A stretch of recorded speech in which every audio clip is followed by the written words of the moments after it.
ما تيجي بقى اقول لكم على احلى واطعم واجمل مبكبكه ممكن تعملوها في حياتكم.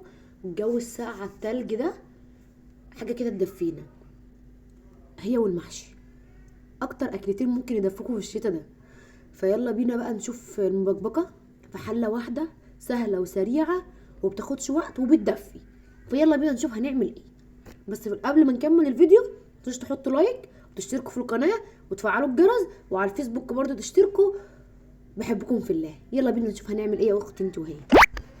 هنا بقى جبت حله وهسيبها تسخن شويه، وبعد كده هنزل بشويه من الزيت يدوبك بس كده يسخنوا. وهكون انا هنا معايا الفرخه مقطعاها، الورك حتتين نصين، يعني الدبوس لوحده والحته التانية لوحدها.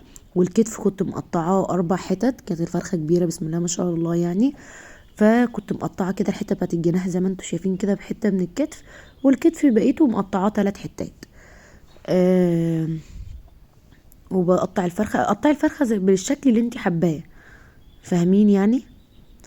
وبعد كده بحطها، شايفين لازم الحله تكون سخنه، او الزيت الماده الدهنيه اللي تكونوا حاطينها تكون سخنه، سخنت يعني.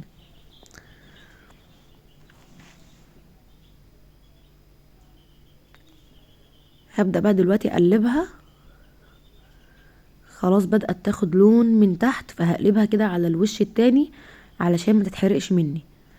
يدوبك اول ما لونها بيبدا يغير بنزل بقى هنا معايا بصلايه مقطعاها مكعبات، وكمان قرن فلفل يكون حامي كده سبايسي، عشان المبكبكه لازم تتاكل ايه، حاميه وحاره. معايا هنا البهارات بتاعتي: فلفل اسود، كمون، كزبره، 7 بهارات، شويه بهارات فراخ، وشويه ملح. ظبطي بقى الملح زي ما انت حابه. ومعايا هنا فصين توم مهروسين، طبعا توم متفرز. وهنديها بقى تقليبه كده بحيث ان ريحه البهارات تبدا تطلع وتتشوح مع الفراخ هي كمان، قبل ما نزود بقيه الحاجات بتاعتنا. ما تنسوش تحطوا لايك وتشتركوا في القناه.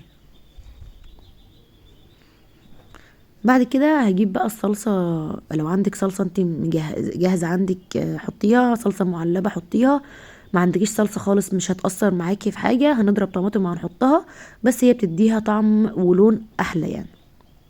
فانا هحط هنا معلقه من الصلصه، وكمان ضربه هنا حوالي 5 طماطميات. طبعا ده حسب الكميه اللي انتي عاملاها، يعني لو عامله فرختين هتزودي بدل معلقه صلصه تبقى معلقتين، بعد ال5 طماطميات هيبقوا 10 طماطميات كده يعني. فهنحط بقى ايه، هنحط الطماطم اللي احنا ضربناها.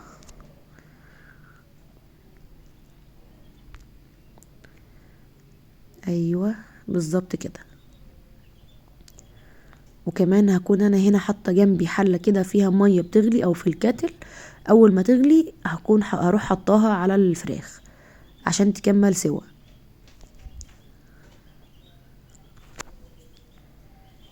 ولازم الميه تكون بتغلي، سواء هتحطيها على فراخ او على لحمه، عشان الميه الساقعه هتخلي الالياف بتاعت اللحمه او الفراخ تكش معاكي، فهتاخد وقت في السوا معاكي.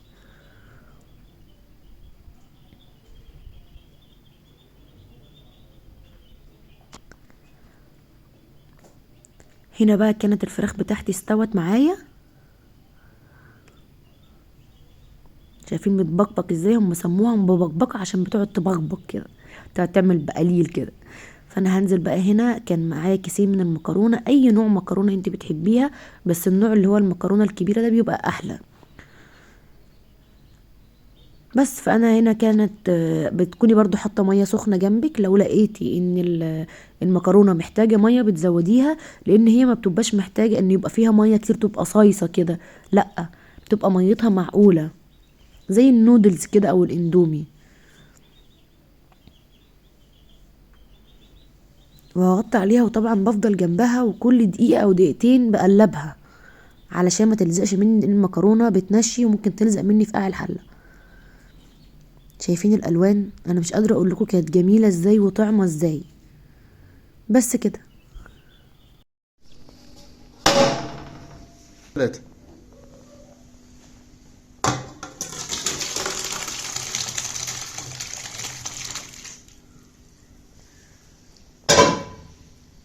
يلا بقى ندوق. هندوق.